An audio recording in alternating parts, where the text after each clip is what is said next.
Success? Oh, hi. Glad you're here. I'm glad to be with you. Is this the greatest Lego set ever made? Yeah. No, well, I mean, I might be a little biased, but it's definitely one of the greatest Lego sets ever produced. There's no question as far as enjoyment of build, value, playability, displayability, features, minifigures. I mean, this is just get it. Just get this Lego set. Like if you're watching this wondering if you should get this Lego set, yes, get this Lego set. And then build it and enjoy it. Okay? But there's just a couple of things you should know. Yes, one, it's worth the money. Period. The end. Because I guarantee you, once this is no longer available on Lego.com, a few years from now, 5 years from now, 10 years from now, 20 years from now, this thing is going to be one of the most expensive Lego sets to get your hands on eBay or where have you. I guarantee it. I guarantee it. It's going to be in such high demand. What I wouldn't give for them to make more Dune sets, we'll see. It's possible. Who knows? Some people think it's probable just because of the pull we get with this set, but I digress. So this, by far without a doubt, is one of, if not the most complicated build I have ever built. There are so many technical elements and logistical nightmares inside to make this thing do what it does. One of my employees actually built his. He got his and built his before me. I had to wait a little bit to get mine because I couldn't afford it right away because I spent my money on tickets to see the movie 4 days early in IMAX. Anyway, but he said he made one tiny little mistake early on and didn't realize it till he was finished and then had to take it all apart and start all over again. I thought that happened to me for a second. Like, you have to really pay attention. I mean, I'm a pro builder. I've been building Lego my whole life. And casual Lego builders might make mistakes here and there. I mean, I won't say never, but I hardly ever make a mistake. Maybe once or twice in my life, I'll be like, oh no, I put that on the wrong way and have to backtrack a couple of steps. But you don't want to do that with this, because this is so complex. But the trick is, the really tricky thing with this set is, unfortunately, it's one of those things which is very common in Lego. Two things. One, a Lego set, especially a bigger one or a more complicated one, is often not sturdy or stable until it's done. So it makes it difficult to build upon it and keep it sturdy and stable when it's not going to maintain itself that way. So there's that. And then on top of that, it's one of those, while you're building it, the mechanisms you're building aren't going to work until you're done building it. So you don't know if you necessarily made a mistake until it's all said and done. Myself, for example, when I was building these very complicated mechanisms inside, at one point it slid off the table and hit the floor, and I was like, oh crap. I had to put a couple pieces back on and this and that, but I had passed the part to where like the core mechanism was in there, so I didn't know if something had rattled loose in the core that I wouldn't have been able to backtrack to. So I had to spend the rest of the set building this not knowing if something became dislodged internally, which was very stressful because I didn't want to have to take it apart and rebuild it all over again. Honestly, if it came down to it and it wasn't working properly when I was done, I was debating just getting another one because this set is so freaking amazing, especially if you're a Dune fan. If you're a Dune fan, you own this by now, right? If you're a Lego fan, you own this by now, right? Because, frick. Anyway, so the wings flapping, I thought they weren't working and I did something wrong. So the whole build, you're pushing the button, which you shouldn't. You shouldn't try to make it work until it's done, because again, it's not sturdy until it's complete. But the way they were barely flapping, like these things, they they barely move while you're building it. Like, I'm talking microscopically move. And I'm like, oh, well, something must be wrong because there's no way the wings are going to flap. But lo and behold, once you finish it and you put, the weighted wings on here, that luckily comes separately in a nice little box, that tiny little movement makes it look a lot more drastic than you would think. So, yes, everything was perfect when all was said and done with this set, luckily. Because, my God, does it have some amazing features that I'm sure you're well aware, but I'll go over some stuff. First and foremost, I mean, well, maybe we'll see. These minifigs. These minifigs are glorious. You've got Gurney, and the detail on these still suits I absolutely love. He's got printing on this shoulder pad piece here. Love it. He's got another head. So yeah, Gurney, fantastic. Now the issue I have with these minifigs is minuscule, but there is one. And it is the fact that if you're trying to recreate something from the film, there's little to nothing you can do. Because when they first arrive on Arrakis, Paul is in this uniform. Everybody's good, but Jessica, and then it... Okay, so if you had Paul and Jessica in it, it works. But then because you can't part two, because Paul doesn't have his still suit. Chani doesn't belong anywhere near the... I'm not going to... You know what? I'm just glad to have these minifigs. But, like if I wanted to recreate the Ornithopter sequence where it goes down, Lady Jessica wouldn't be wearing this. So it would either be Lady Jessica and Paul in it by themselves, but if I wanted to put... Oh, that's what I'm thinking of. If I wanted to recreate the sequence when the sandworm attacks the Harbinger in part 1, sure, I would have... Because this seats, what, like 3 or 4? 2? Yeah, whatever.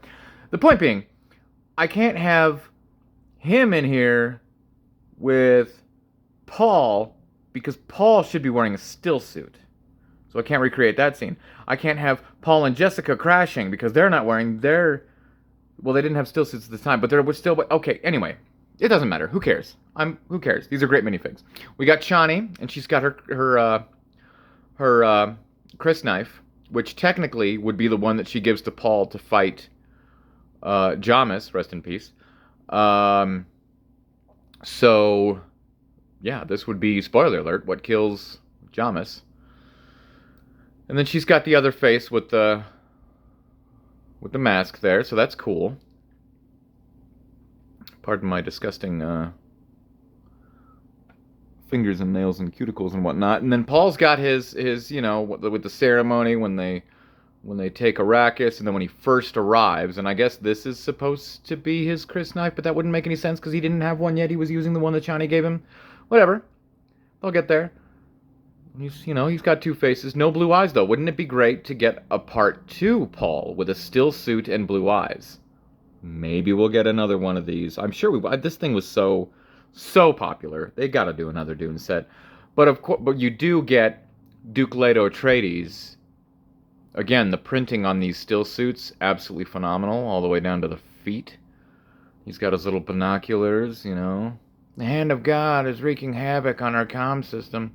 And then, see how sweet.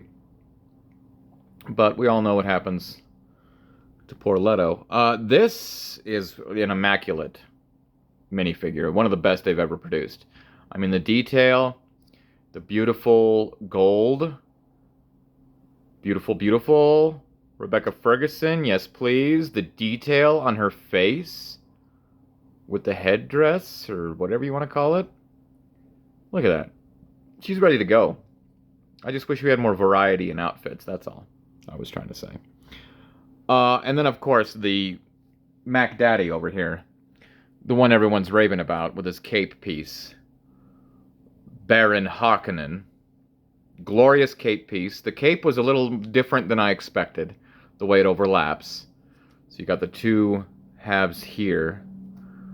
and then they overlap, but then the thing comes around here, so you got to put those on a specific way, unlike most others. But yeah, he looks fantastic. He's just got little jammies under there. Is he plain black? I think he might be plain black under there, actually.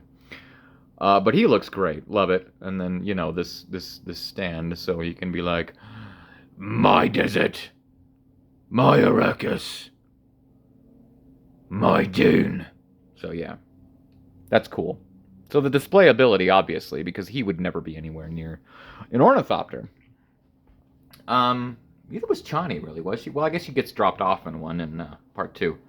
Neither here nor there. But who I have inside the Ornithopter is... So you can open this... Wait, how does this... Oh, right.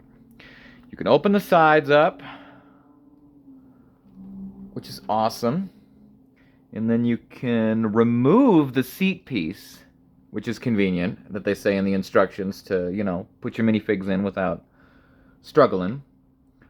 And I've got Duncan, Idaho, the greatest character name in history. And he's ready to go. He's ready to fight. He's in his jammies from when he wakes up during the invasion in part 1, and he's throwing down, and then I put him in here because this is the most accurate way to have the Ornithopter with a minifig when he flew it by himself in this outfit. So at least I got that. And he's got another face here. Look at that. He's ready to go. Sardaukar! Rah! So yeah, we got Duncan. Terrific. Love it. Okay? So I got him flying in here, and we can put this in here. It seats 2. I don't know why I said more, but it just looks like there's more room. He's got a little control panel in here. That's nice. You got little lights here. So you got the opening cockpit. And then, of course, this thing does so many cool things. Bear with me. Let me get these out of the way. Okay. The weight. This is a heavy duty set. And when I say heavy duty, like I said, when I dropped this thing, nothing internally was you know, a couple things popped off because I was in the middle of building it, but nothing internally was compromised. They specifically designed this, as they explain in the instructions, like when you're building the tail, there's so much work that goes into it because you literally lift this thing by the tail, and it is so freaking sturdy. So sturdy. Okay? So, and this thing is hugely massive, and that's with the wings folded.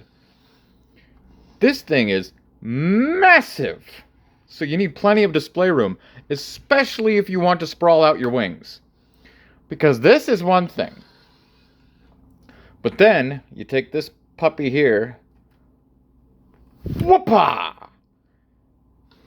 And now, it takes up a lot more room. Holy guacamole.